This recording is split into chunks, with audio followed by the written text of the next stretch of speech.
Hello, my friends, and welcome back. Thank you very much for being with me again today. Major developments. We're going to discuss developments in the Middle East, in Palestine, Israel, where the Hezbollah launched a ballistic missile into Israel. The ballistic missile is a Soviet-era rocket-propelled ballistic missile. The one or the kind the Ukrainians used at one point during this garbage in Ukraine that occurs right now. That's the first one. We're going to discuss details on that one. Israel declares nationwide state of emergency. Then we find out that Israel conducted big-scale attacks on Lebanon, killing a lot of people, and I will tell you how many, according to the assessments so far, or the reports, and how many strikes they conducted. Then we have NATO. NATO prepares for evacuation or transport of large-scale wounded troops. What do you think that is? So NATO prepares for large-scale transport of wounded troops in case Russia war. Are you ready? Didn't I tell you? So these guys are getting ready for something for us, for you, mainly if you live in Europe. And that is what exactly? Transport of wounded troops. We're going to discuss that one too. Situation in Vuhledar or Ugledar in Donetsk People Republic or Donetsk Oblast, however you want to, what term you want to use, is getting desperate for the Ukrainians, but the Ukrainians are doing something that they should have done in Artemovsk, Bakhmut, and many other locations where they were encircled by the Russians. Well, they, I hope, learned that lesson, or the military, the Ukrainian military, will not follow the orders of the guys in charge, supposedly, of Ukraine. So we're going to find out what happened in Vuhledar. Guess what? The Russians encircle it. The Ukrainians, how many? They retreat. They withdrew troops out of Vuhledar. Vuhledar has fallen in the hands of the evil Russians, right? And the last topic here. Russia might provide Yemen's Houthis with antiship missiles. Another front open for the Americans who thought that they can only attack Russia through proxy war, proxy vassal states, client states. The Russians can provide services back. Unfortunately, the Americans miscalculated, or they calculated, depending how you look at it, this kind of development. Wars are good for profiteers. Who are the profiteers? I will tell you. So let's start with the first article coming from CNN, if you can believe that. But hey, we have to build trust with YouTube by sometimes quoting and using CNN, MSNBC, this garbage. Israel intercepts Hezbollah ballistic missile near Tel Aviv in first such attack. So, Israel intercepts a missile fired by Hezbollah near Tel Aviv on Wednesday, an unprecedented attack by the militant group that reached deep into the country's commercial heartlands and marked a new escalatory step in the conflict between the two sides. The word here, keyword is escalatory step. So this launch of a missile, is escalatory step. The Iran-backed militant group Hezbollah confirmed it launched a Quadr-1 ballistic missile targeting the headquarters of Israel's intelligence services Mossad. So this is a military target, which it blames for attacks targeting its members, including the coordinated explosions of thousands of pagers and walkie-talkies last week. So remember, they tried to attack Mossad. No, right. Next one. Hezbollah converted Soviet Tu-143 jet Recon drone into cruise missile, says IDF, just like Ukraine. This is from the 23rd of September 2024. Remember this? We covered this one in our Ukraine war coverage.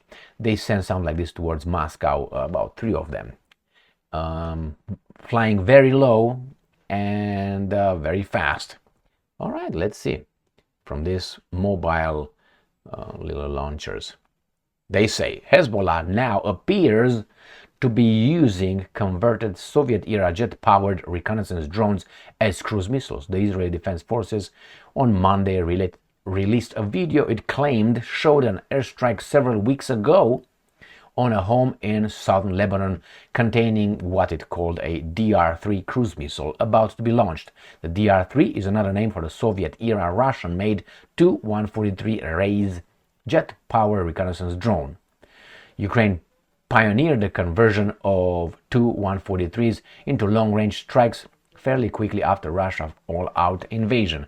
Well, who converted that? If you think that it was the Ukrainians converting that, I would suspect that the Western backers were possibly involved in converting the Soviet-era jet-propelled reconnaissance drone.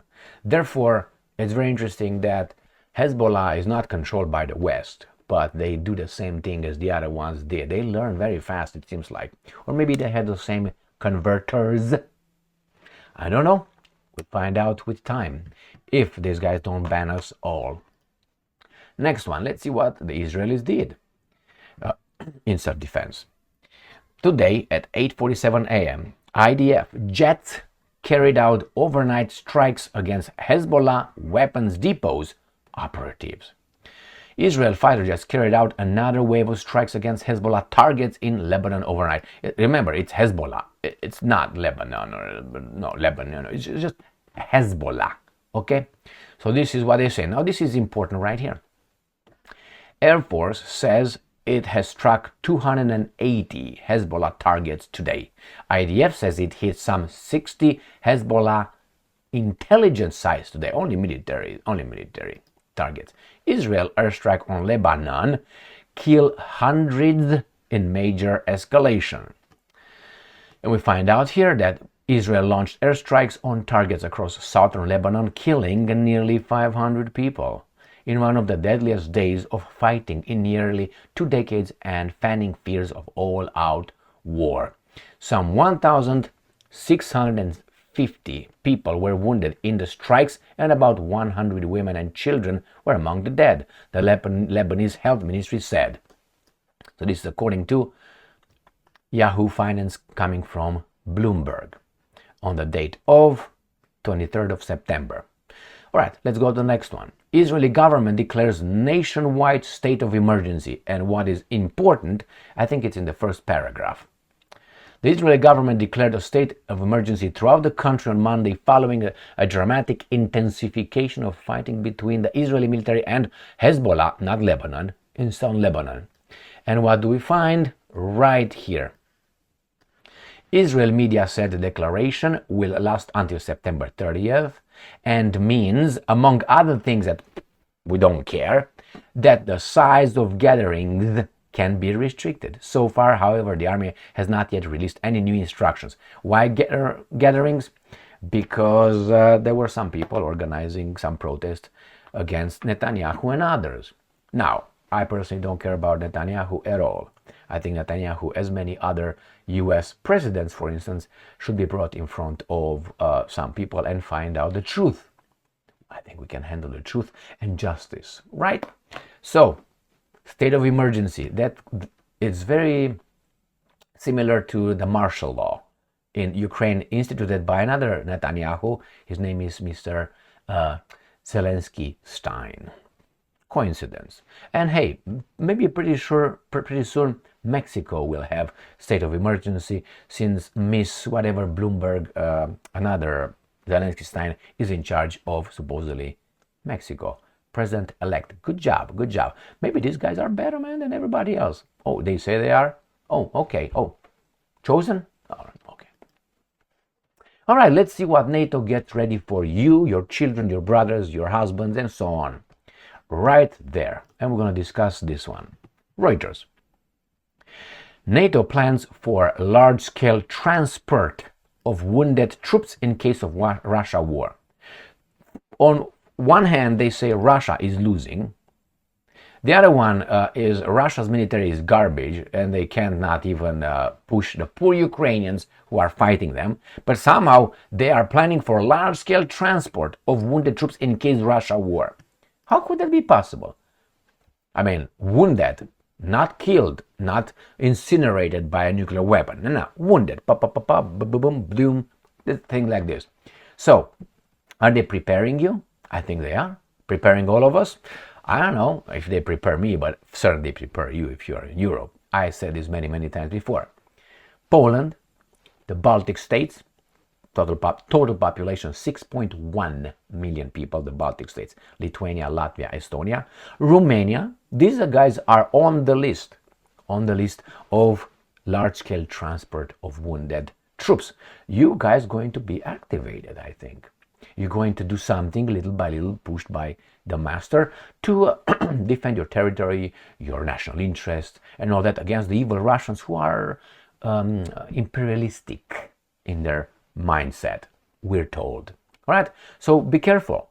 Be careful. Are they about to approve long-range missile strikes deep inside Russia, with the help, obviously, of the U.S. satellites and people of NATO membership?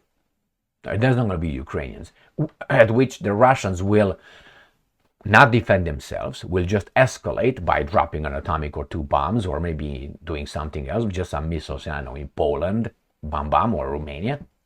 Could that be possible? And then NATO will say, baboons, let me give you the bad news. You are attacked. Why you? I have bunkers and shit. You're gonna be outside like cockroaches in daylight. Psh, woo! Run away. So let's see what this article has to say. A little bit, but just a little bit. Berlin, NATO plans to coordinate the transport of large number of wounded troops away from front lines. What are the front lines? I will show you. In case of war with Russia, potentially via hospital trains, and air evacuations may not be feasible, according to the senior general. So, could be, could not be. So let's see. In a conflict with Russia, Western militaries would likely be faced with a much larger war zone. They're already planning. They planned this for a long time. Why? Right here. This is Ukraine. Let me show you. This is Romania. This is the front line with Russia, okay? Because Russia invaded here unprovoked Ukraine, and over here. So if they come over, or if we because we are together, in this one, hit Russian missiles over Ukraine, they will hit targets where they were launched from, right here. So, or if this guy supposedly launched deep inside Russia, they will hit wherever, I don't know, here, maybe in Poland. This is Poland, this is Romania. So these guys will be attacked. Pam, pam. This is the front line. This is Hungary, and this is Slovakia. So these are non-belligerent countries. These ones are very much. And I can't show you in the north because it doesn't go higher than, oh, it does right here. Oh, they changed the mofos. Okay, thank you. So this is Estonia, Latvia, Lithuania, and this is Kaliningrad, Russia. So those countries will be in the front line of an invasion fight with Russia. Good luck to you, motherfuckers. Keep electing and being sheep over there. When I keep saying that Romania, for instance, is a country under the EU occupation of those guys, military occupation, cultural occupation, economic occupation, and political occupation, tăceți din gura, mă, mere și vedeți adevărul. Anyway, let's move on. Let's see what's going on in Vuhledar, Ugledar. Right there. Sputnik. Russia's troops pincering Ugledar. What is town's strategic significance? So where is Ugledar? Or this is how the Russians call it. Vuhledar is how the Ukrainians are calling it. So this is, we're gonna go back to the map of Ukraine here. And Vuhledar is right here in the Donetsk People Republic, or Donetsk Oblast, if you want to call it that way. Here is Ugledar. This is a Russian map, which is a garbage map, but they are pinching this. I show you another map coming from an updated map. These guys, this is the 24th, but they don't show the true reality on the territory or on the in the field. This is another map coming from a different site, live map, blah, blah, blah. And this is Vuhledar, Ugledar. This is how it looks. Pam, pam, pam. Pincering move around it. So let's see what these guys are saying. The significance. The Battle of Ugledar in the Donetsk region has been raging since 2022, when Russian forces first advanced towards it. They are major pincer attack towards the town of Ugledar. From the military perspective, Ugledar stands like an outpost, stabilizing a very large stretch of the front line for Kiev forces. So if this falls, what happens? In terms of logistics, the town is situated near a railway from Donetsk to Mariupol, and there is a highway which links it to the town of Volnovakha, an outpost linking it with the city of Mariupol. Mariupol is the Russian pop-up. Ugledar can now be linked to a cauldron with the lid nearly slammed shut, on the verge of being cooked. All right, so that's the first one. The UK intelligence tells us that Russian forces advance on Vuhledar from 3 sides. These guys showed us what? The ad? Okay, let's get it out. So 3 sides. Could it be 3 sides here? This is Vuhledar here.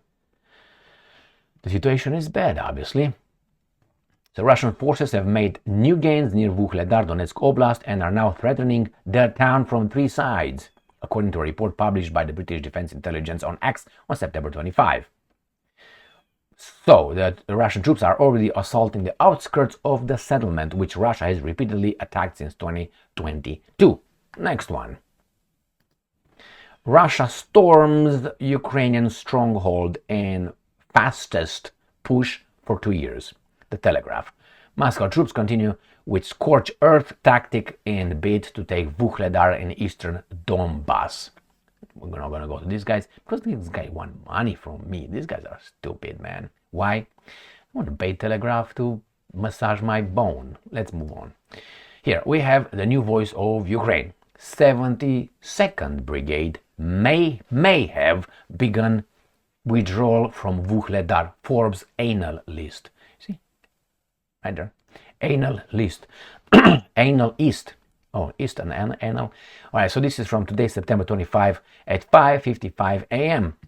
And we have this one. Ukraine to withdraw from Vuhledar should urban defense fails and soldiers' lives at stake. I hope they will retreat. This is later than 5 a.m. from this one, right? 5:55, so that's 6 almost.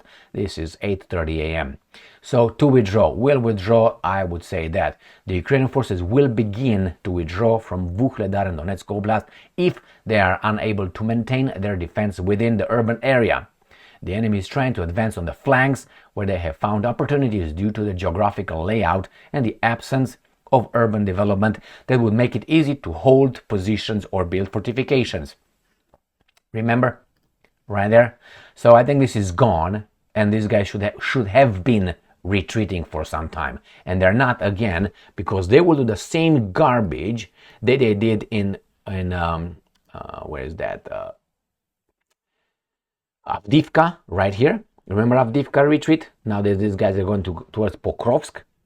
And if you go north a little bit to Bakhmut or Artyomovsk, Bakhmut, right there, the same thing happened. These guys did not retreat, without mentioning, if you want, Mariupol and Azovstal, right here. Remember the Azovstal? That was in April, May 2022, when the Russians circled it, and these guys were locked here in the steel plant of Azovstal. All right, so that's the same thing. And then why? Because these guys don't tell them to leave, to retreat. And these guys are, before they like, oh my God, oh, the door is shut, boom, too late. And then they get encircled. And then again, these guys say, the Russians captured, blah, blah, blah. Anyway, so this is with Vuhledar. And that gets me to the last topic for today. We find out that the Russians are returning the favor to the Americans, which is, baby doll, here is my gloves. One here. No, I'm not retiring. I just take them off. So now I can use my bare fist to smack you in the beak. Okay, that's what it is. Why? The Americans either thought, the Americans, the handlers of America, because we are baboons as well. We are just modern slaves, economic slaves. That's what we are in this big matrix.